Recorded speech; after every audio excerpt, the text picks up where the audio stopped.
준서가 너도 요즘 김현지가 국정감사에 출석해야 한다며 목소리를 높이고 있지만 이재명의 형 이재선 회계사도 생전이 여러 번 니르바나라는 닉네임을 쓰는 김현지를 언급했었단다. 2017년 1월 4일에 이재선은 자신의 네이버 블로그 책 읽기에서 김현지에 대하여 이렇게 적었단다. 의제 20일 사무국장이 김현지이다. 니르바나인 것으로 안다. 무슨 전문성으로 성남시의 높은 자리에 취직했는가? 이것은 선거에 대한 보답인가? 그리고 이재명과 어떤 관계인가? 듣기로는 어려울 때 현금 받으러 저에게 오면서 질질 울었다는데 사실인가? 아직 아무도 김현지가 누구이며 이재명과 어떤 관계인지에 대해서 묻지 않았을 때 이재선이 물었다. 이재명이 검사 사칭하다가 들켜서 수배되었을 때 미혼녀 김현지 집으로 피신한 적이 있었다. 그래서 이재명과 김현지 사이에 무슨 특별한 관계가 있기에 이재명이 훗날 성남시장으로 취임한 후 높은 자리를 그녀에게 주었던 것인지를 물은 것이다. 이재선은 김현지가 자기를 공격한다는 말도 여러 번 하였다. 예를 들어 한창 박근혜 대통령 사기 탄핵 세력이 기승을 부리던 2016년 12월 30일에는 이재명 성남시장의 문제점 87이란 제목의 글에서 이렇게 말한다. 이재명의 댓글 부대 중 주먹이 온다, 니르바나, 국정원 해체하라, 박원순 이재명 구하기 등이 이름만 바꿔가면서 나를 공격하고 있는데 여기에 예산이 쓰여지고 있는가? 성남시청에 이재명을 대신하여 이재명 형을 공격하는 댓글 부대가 있었다. 이재선은 그 댓글 부대는 이름만 바꿔가며 공격하는 동일인물이라고 하였다. 그리고 성남시청에서 니르바나라는 이름을 사용하는 유일한 인물은 김현지였다. 준서가 이재명은 댓글 부대로만 형을 공격한 것이 아니라 전화 통화할 때마다 형제가 충돌했어. 들어봐라. 네가 무슨 형이야 씨발로 말이야. 너 신건수가 누구냐? 통합진보당 당원이냐? 그 새끼야. 나눔 기획은 뭐냐? 그 당권파 집합 줬지? 너 저 공작금 줬지? 그래 정신아. 북한 김일성한테 $10,000 받으면 공작금이다. $10,000면 1,200만 원에 다 구속돼. 너 뭐 했어? 장 만드는 거 잘 돼가냐? 준서가 이재명의 형 이재선 회계사가 경기 동부연합의 신건수가 이석기의 통합진보당 당원이라고 말했다. 그리고 이재명과 신건수의 광재는 신건수에게 북한 공작금을 전달해준 자가 이재명이라는 것이었다. 그러나 이 신건수가 바로 이재명의 여비서 김현지의 반미 활동 동지였어. 2003년 연초에 20대 여성 김현지가 반미 구호를 공고하였는데 그 구호들이 모두 미국 정부를 대상으로 하는 구호들이었다. 소파 협정 전면 개정하라, 조지 부시 공개 사과하라, 이라크 침공 반대한다 등등의 구호들이었어.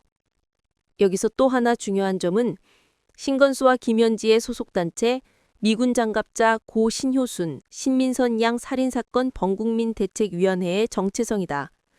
이 긴 단체명을 줄여서 여중생 범대위라고 불렀다. 그런데 여중생 범대위가 원래부터 있었던 단체가 아니라 주한미군 철수본부를 2002년 가을부터 2003년까지 임시로 여중생 범대위라고 불렀다. 당시 여중생 범대위가 전국적인 조직망을 가진 조직처럼 보였지만 이재명과 김현지와 신건수여 시민단체 성남시민 모임이 여중생 범대위 본부 역할을 하고 있었고 이석기와 신건수의 경기동부연합이 반미 시위 조직을 주도하고 있었다. 북한이 이재명 편으로 신건수에게 공작금을 전달한 이유가 있었다. 신건수는 북한 지령을 수행하고 있었다. 3.1운동의 염원을 실현시켜준 나라가 미국이었음에도 2003년 3.1절에 전국 여러 지역에서 동시에 반미 구호를 외치는 반미 시위를 조직하였다. 그러면 소파 협정 전면 개정하라, 조지 부시 공개 사과하라, 이라크 침공 반대한다 등의 반미 구호들을 김현지 본인이 정한 것이 아니라 한민전이 지령으로 정해준 것이었다. 20대 여성 김현지 혼자서 3.1 민족 자주반전 평화실현 촛불 대행진이라는 명칭의 대규모 반미 촛불 시위가 국내와 해외 100여 구에서 동시다발적으로 일어나도록 조직할 수 있었는가? 아니다.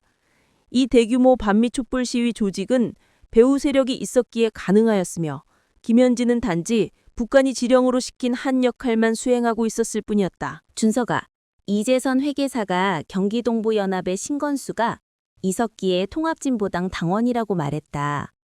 그리고 이재명과 신건수의 관계는 신건수에게 북한 공작금을 전달해준 자가 이재명이라는 것이었다. 그러나 이 신건수가 바로 이재명의 여비서 김연지의 반미 활동 동지였어. 2003년 연초에 20대 여성 김연지가 반미 구호를 공고하였는데 그 구호들이 모두 미국 정부를 대상으로 하는 구호들이었다. 소파 협정 전면 개정하라. 조지 부시 공개 사과하라. 이라크 침공 반대한다. 등등의 구호들이었어. 여기서 또 하나 중요한 점은 신건수와 김연지의 소속단체, 미군 장갑차 고 신여순, 신민선 양 살인사건 번국민대책위원회의 정체성이다. 이 긴 단체명을 줄여서 여중생 범대위라고 불렀다. 그런데 여중생 범대위가 원래부터 있었던 단체가 아니라 주한미군 철수본부를 2002년 가을부터 2003년까지 임시로 여중생 범대위라고 불렀다. 당시 여중생 범대위가 전국적인 조직망을 가진 조직처럼 보였지만 이재명과 김연지와 신건수의 시민단체, 성남시 모임이 여중생 범대위 본부 역할을 하고 있었고 이석기와 신건수의 경기동부연합이 반미 시위 조직을 주도하고 있었다. 북한이 이재명 편으로 신건수에게 공작금을 전달한 이유가 있었다. 신건수는 북한 지령을 수행하고 있었다. 3.1 운동의 염원을 실현시켜준 나라가 미국이었음에도 김연지는 2003년 3.1절에 전국 여러 지역에서 동시에 반미 구호를 외치는 반미 시위를 조직하였다. 그러나 소파협정 전면 개정하라, 조지 부시 공개 사과하라, 이라크 침공 반대한다 등등의 반미 구호들을 김연지 본인이 정한 것이 아니라 한민전이 지령으로 정해준 것이었다. 20대 여성 김연지 혼자서 3.1 민족 자주 반전 평화 실현 촛불 대행진이라는 명칭의 대규모 반미 촛불 시위가 국내와 해외 100여 곳에서 동시다발적으로 일어나도록 조직할 수 있었는가? 아니다. 이 대규모 반미 촛불 시위 조직은 배후 세력이 있었기에 가능하였으며 김연지는 단지 북한이 지령으로 시킨 한 가지 역할만 수행하고 있었을 뿐이었다. 이재명 형제가 왜 그토록 서로 다투었는지 그 이유를 알 수 있겠어? 만약 준석이가 이재명 친형 입장이었다면 어떻게 하였겠어? 자기 동생이 북한 공작금을 경기동부 연합에 전달한 것을 알았을 때 준석이의 선택은 무엇일까? 국가보안법을 위반하는 동생과 사이좋게 지내기 위해서 자신의 국가관을 버리는 것일까? 이처럼 이재명의 형 이재선 회계사의 앞에 선택의 갈림길에 있었던 거야. 조국을 배신하고 이재명 성남시장과 사이좋게 편하게 사는 길이 있었어. 그러나 이재선 회계사는 그 길을 선택하지 않고 좁은 길, 즉 동생에게 국가관을 깨우쳐 주려는 선택을 하였어. 비록 그것이 고난의 길이요, 사실상 불가능하더라도 이재선 씨는 불의와 타협하지 않고 형으로서 동생에게 해줘야 하는 바른 말을 하는 것을 선택하였어. 준서가, 바로 이런 형제 간의 갈등이 2020년 7월 16일에 대법원 상고심 재판의 본질이었단다. 이재명은 바른 말을 해주는 형을 버리고 김일성 세력인 경기동부 연합과 함께 가는 정치 노선을 선택하였어. 그래서 자신의 비밀을 알고 있는 유일한 인물인 형의 말을 사람들이 귀담아 듣지 않게 하기 위해서 형이 정신병자라는 소문을 퍼뜨리기도 하고 시장의 권한으로 형을 성남시 정신병원에 강제 입원시키기도 했었다. 이재명이 2018년에 경기도 지사에 출마하였을 때 이재명이 친형을 강제 입원시키려고 한 적이 있었느냐는 여부가 당락에 영향을 미칠 중대한 이슈였다. TV토론회에서 경기도 지사 후보 이재명은 친형을 강제 입원시키려고 한 적이 없다고 거짓말을 했어. 이 거짓말로 이재명이 경기도 지사에 당선되었기 때문에 당연히 2018년 6월 12일 공직선거법상 허위사실 공표 혐의 등으로 고발당한 것이란다. 이재명이 반국가 세력인 경기동부 연합과 손을 잡기 위하여 이재명이 형을 버리고 자기에게 불편한 진실을 말하는 형의 입을 탄압하는 과정에서 형을 정신병원에 강제 입원시키려고 했던 것이 사실이고 TV토론에서 뻔뻔스럽게 그런 적 없다고 거짓말하는 것이 허위사실 공표에 해당하는 거 맞잖아. 그래서 고등법원은 이재명 지사에게 당선 무효형에 해당하는 벌금 300만 원을 선고했던 거야. 만약 2020년 7월 16일에 대법원 상고심 재판에서도 같은 판결이 나오면 이재명은 그날로 도지사직을 상실한 민간인이 되며 피선거권 상실로 영영 대선 후보가 될 수 없게 되는 거였어. 그런데 그날 대법원 전원 합의체 판단에서 한 표로 이재명의 선거법 위반 대법원 재판의 주심인 노정희 대법관이 이재명의 정치 생명을 구해준 여자란다. 노정희. 노정희가 이재명의 선거법 대법원 재판위의 주심이었단다. 준석아, 대법원은 12명의 대법관으로 구성되어 있다는 거 알지? 다른 사건에서 이재명 변호사였던 김선수 변호사는 스스로 기피하였기에 11명의 대법관이 남았어. 그중 50억을 받은 이재명의 변호사 권순일 대법관이 자기 표를 합쳐 무죄표 5표를 모았지만 유죄표도 5표 동수였어. 심지어 노태혁 대법관도 이재명의 선거법 위반이 유죄라는데 표를 던졌단다.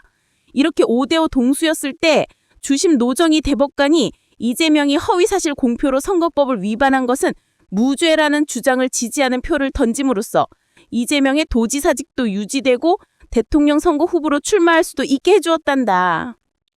이처럼 이재명의 선거법 재판의 주심 노정희 판사는 이재명의 정치적 생명의 은인이다. 그런데 준석이는 이재명이 친형을 강제 입원시키려고 한 적이 없다는 거짓말로 선거운동을 한 것을 노정희 판사가 무죄로 만들어준 것을 어떻게 생각해?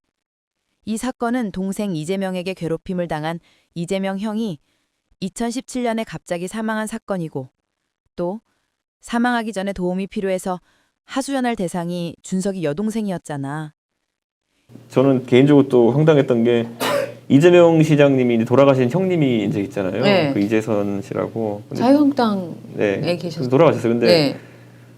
그분이 공교롭게 이제 그 병원에 이제 다니셨었는데 제 동생이 의사인데 제 동생한테 치료를 받으셨더라고요. 보니까. 어머. 네. 아 그래요? 네. 오. 근데 이건 뭐 그 이상은 공개하면 안 되겠지만 어쨌든 그런데 그분이 굉장히 그 당시에도 억울하다부터 시작해서 동생한테 여러 얘기를 했던 것 같아요. 토로를 했었다. 네, 그래 뭐 동생 때문에 힘들다라는 거는 예를 들어 그 당시에 이제 네. 이재명 시장과의 갈등 때문에 힘들다 이런 얘기를 해가지고 동생은 뭐 제 동생은 제가 정치하고 있지만 정치 아무것도 모르는 애예요. 아, 근데, 동생 있는지도 몰랐어요 저는. 예, 근데 동생이 가끔마다 저한테 이재명 시장 동생 그 형님이 오셔가지고 또 이제 막 그 문자 온 거 보여주고 이렇게 하면서 막 이렇게 막 하셨다고 이렇게 하시는 거 보면서 네. 가족 간에 굉장히 좀 불화 같은 게 좀 있긴 했구나라는 생각을 좀 그러니까 하긴 했어요. 이재명의 선거법 사건은 보통 사건이 아니라 사람이 억울하게 사망한 사건. 이재명의 친형이 동생에게 괴롭힘을 당하다 아직 한참 일할 나이에 갑자기 사망한 사건이잖아.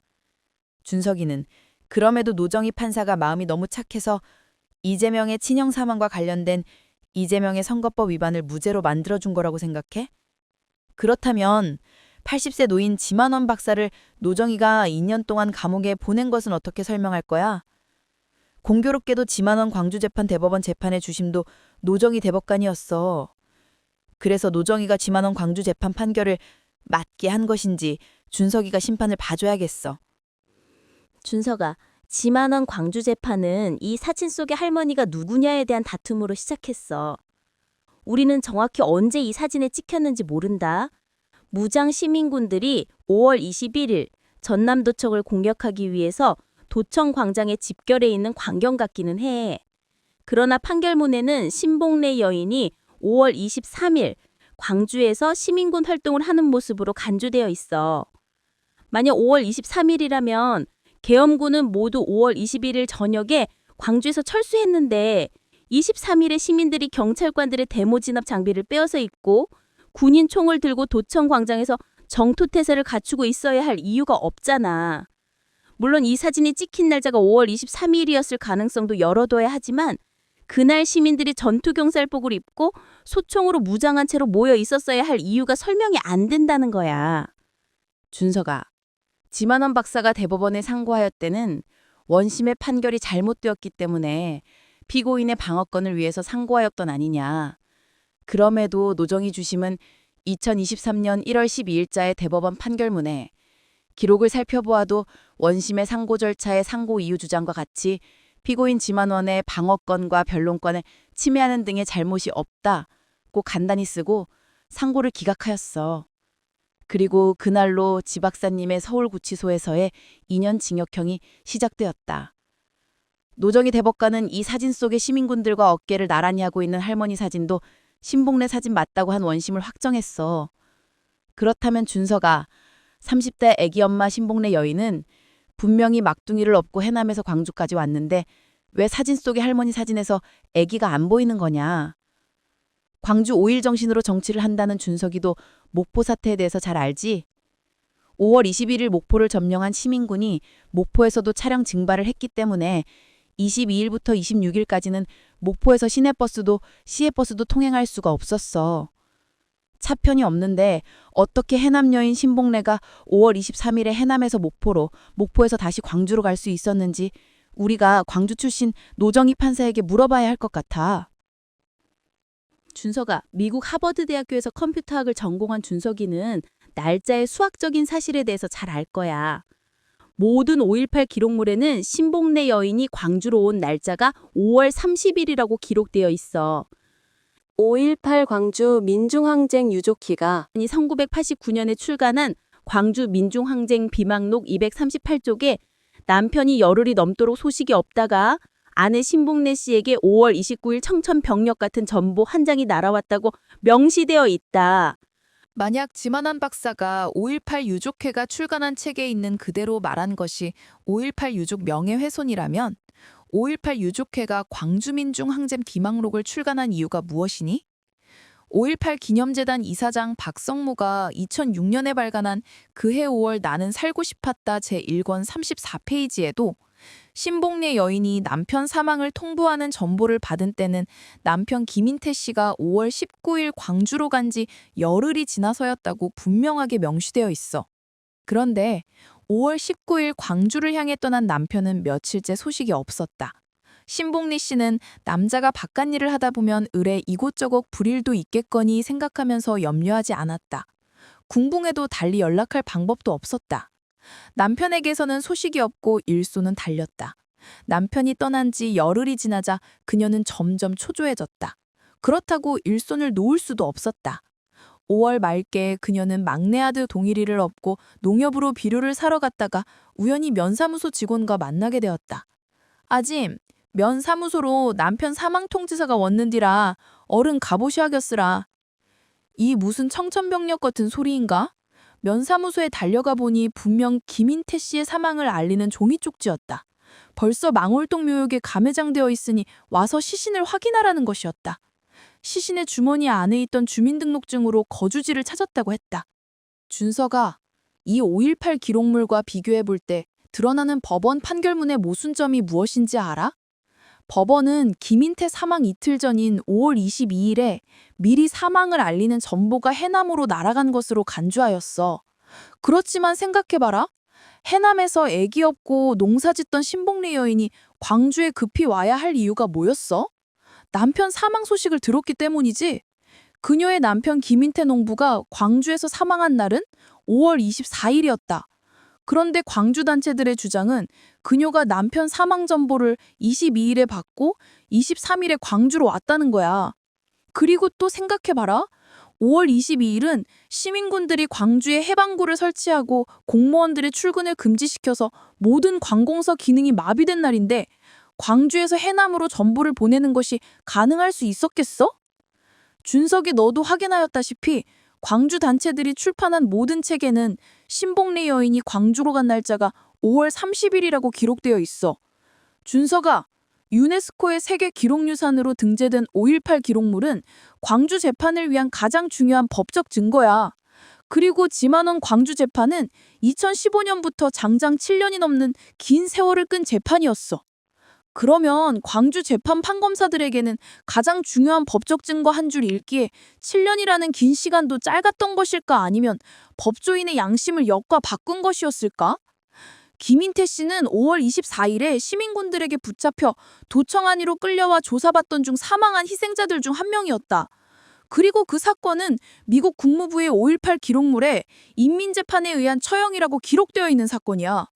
준서가 10년 전에 신복리 할머니와 함께 지만원을 고소고발한 박남선은 자기가 시민군 대장이었다고 주장하지만 광주 사태 당시에는 시민군 대장이라는 계급뿐커녕 아직 시민군이란 명칭조차 없었어.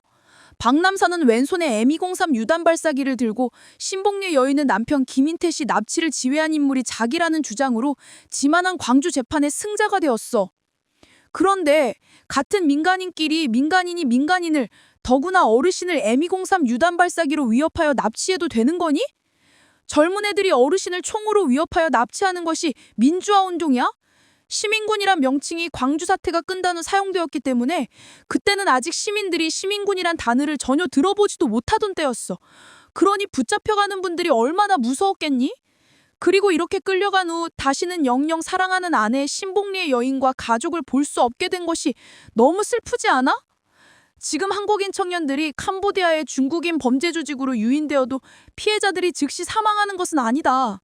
그런데 김인채 등 여러 명의 시민들이 5월 24일 도청안으로 붙잡혀간 후 즉시 사망한 사건에 대하여 머스키 장관은 5월 25일자 전문에서 이렇게 말한다. 광주 상황이 악화되었다. 온건화 시민위원회는 상황 통제권을 상실하고 과격파가 도청을 장악하였다. 인민재판소가 설치되고 몇 건의 사형 집행이 실시되었다. 학생 시위대는 혁명 정부를 세우겠다고 말하는 정체불명의 무장 난동자들로 대체되었다.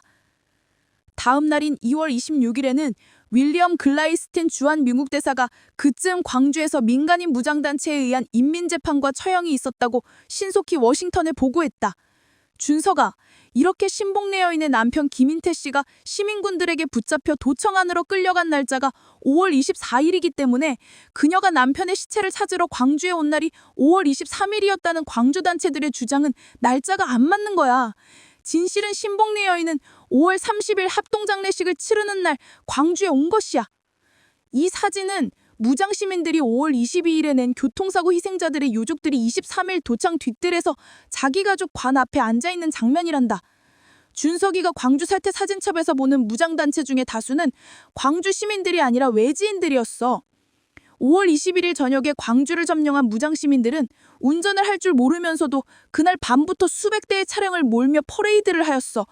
그래서 22일에 여러 명의 광주 시민들이 무장시위대 차에 치여 사망하는 사고가 발생하였고 무장시위대는 자기네가 낸 교통사고 희생자 시체들을 도청 뒷돌로 운구하였어. 준석이도 한강 작가의 노벨문학상 수상소설 소년의 온달을 읽었지?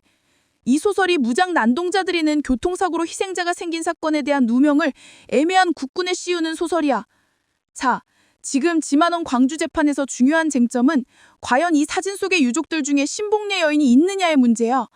광주 단체들은 체격이 건장해 보이는 이 여인이 해남에서 애기 업고 광주로 온 신복리 여인이라고 주장했어. 광주 단체들의 이 주장을 쉽게 설명하면 조금 전 도청 바깥에서 흰색 엷은 흰색 블라우스를 입고 무장시민군들과 함께 서 있었던 할머니가 금방 머리숱이 많아지고 30년은 더 젊어 보이는 건장한 아주머니가 도청 안에서 변신하여 투박한 감색 옷을 입고 남편 김인태 관 앞에 앉아 슬피 우는 모습이라는 거야. 준석이 눈에 이 두 여성이 같은 날 같은 시간대에 동일 인물로 보여? 만약 양심을 역과 바꿔먹지 않았다면 광주 판검사들의 눈에도 동일 인물로 보이지 않았을 거야. 준석아, 너도 문재인 정부가 제정한 5.18 왜곡처벌법이 뭔지 알지? 이 법은 누구든 광주 단체들이 출판한 책과 내용을 다르게 말하면 처벌하겠다는 법이야. 따라서 이 법으로 제일 먼저 처벌받아야 할 사람은 광주 출신 노정희 판사다. 왜냐하면 5.18 기념재단 등 광주 단체들이 출판한 책에는 해남의 신복리 여인이 광주로 남편 김인태의 시체를 찾으러 간 날짜가 5월 30일이라고 엄연히 기록되어 있음에도 노정희 대법관이 법원 판결문으로 그 날짜를 5월 23일로 왜곡하였기 때문이다. 준서가 지만원 광주재판 판결문의 신뢰도를 크게 떨어뜨리는 근본적인 문제점은 이것이다. 모름지기 형사재판 판결문은 판결의 근거가 명확해야 하는 것이란다. 그럼에도 형사재판부는 객관적인 사실을 확인해보려는 노력 없이 민사재판부의 판단이 무조건 사실이라는 입장을 취했어.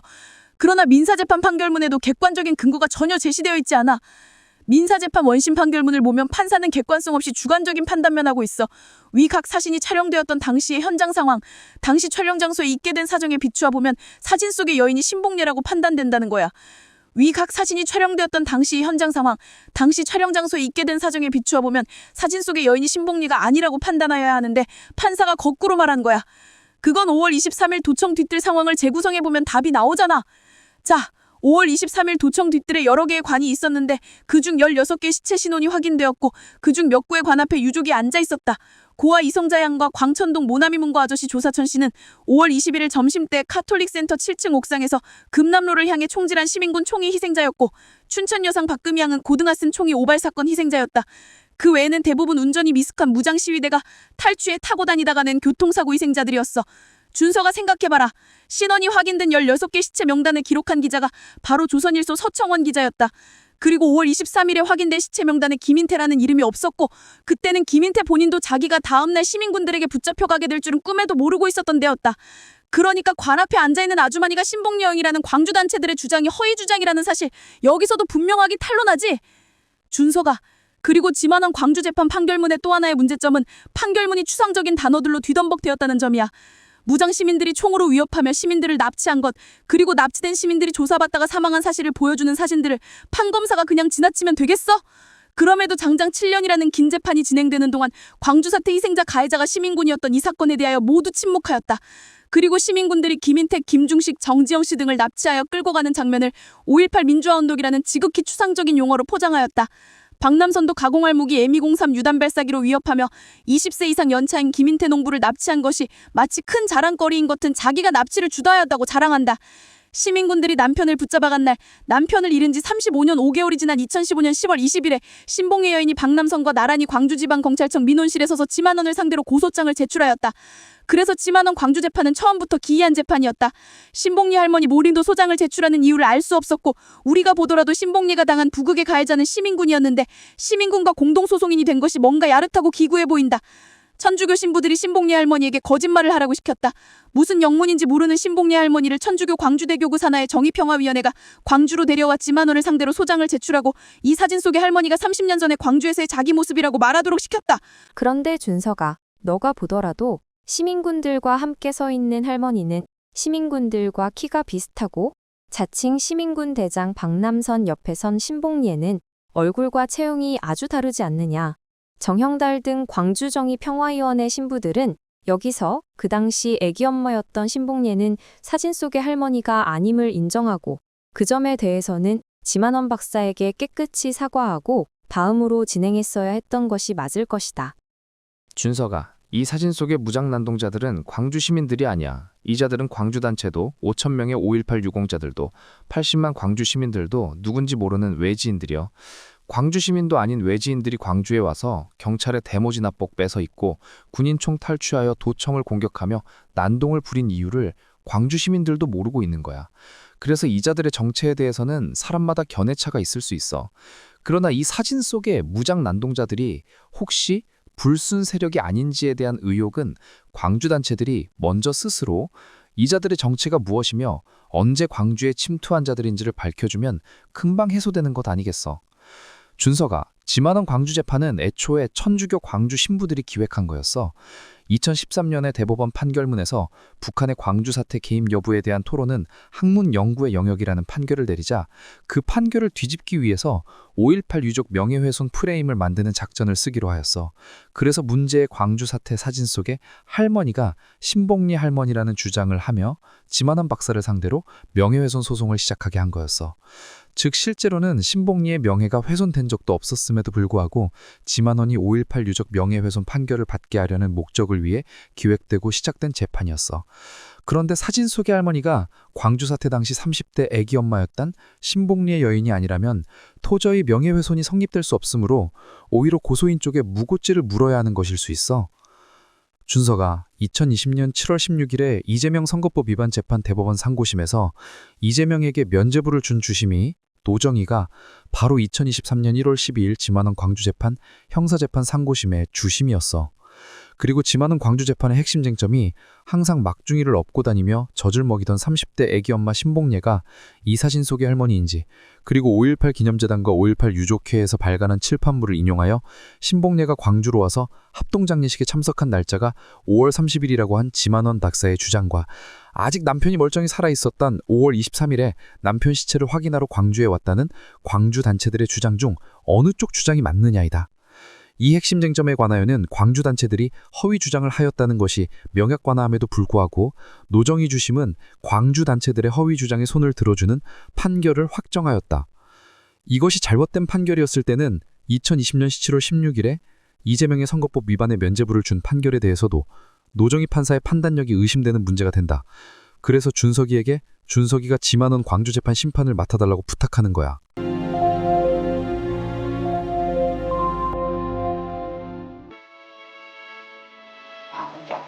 우리 막둥이는 없고 그러고 우리 막둥이였어 저 29 먹고 그때 한 살 먹었어. 이렇게 젖을 먹은 게 없고 발톱에 없을 게 애기 없고 육남 아들도 있어야 딸 육남 이렇게 번호를 보자. 예, 가까이라고 이들이.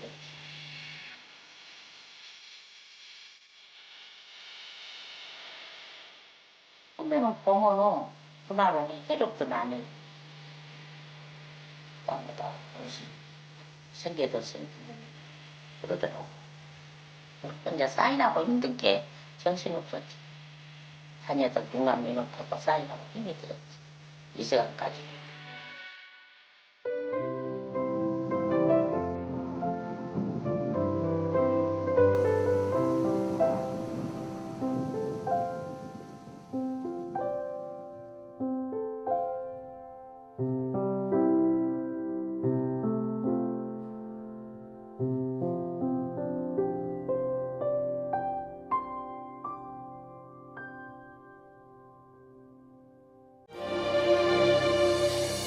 강산은 내가 지키노라 당신의 그 충정 하늘 보며 힘껏 흔들었던 평화의 깃발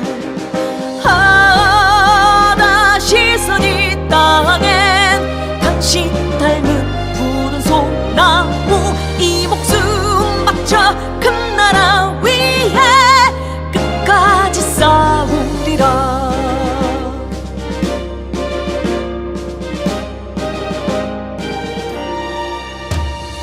이 강산은 내가 지키노라 당신의 그 맹세 만주 향해 힘껏 포효하던 백두산 호랑이